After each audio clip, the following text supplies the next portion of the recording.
اولش بودیم با هم ولی رفته شدی که بسش را هم. من که میکشیدم خجالت حتی باهاش رفتم تو راهن.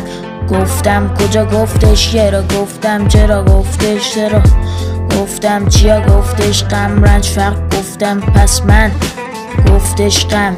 گفتم تو عشق بودی، تو ذکر بودی، تو ذکر بودی، گفتم تو فکر بودی. گفتم شب بی تو سیاه نیست، روز بی تو سفید نیست. گفتم رنج چیه، گفتش سختیم، گفتم سختیه چی، سختیه کی ها، گفتش سختی تو، گفتم سختی من ها.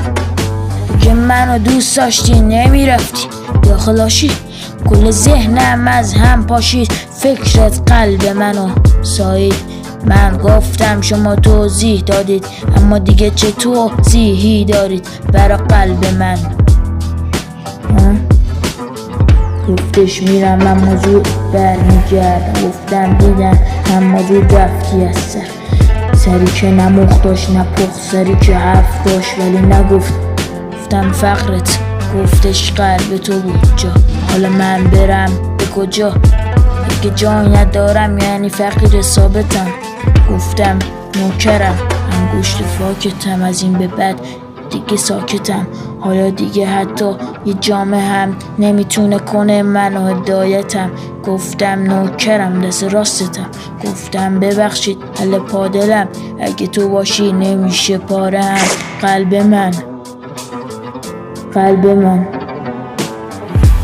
گفتش میرم اما زود برمیگردم، گفتم دیدم اما زود رفتی از سر. سری که نمخ داشت نپخ، سری که حرف داشت ولی نگفت. بهم گفتش وایسی برمیگردم اما وایسادم و بر نگشتش.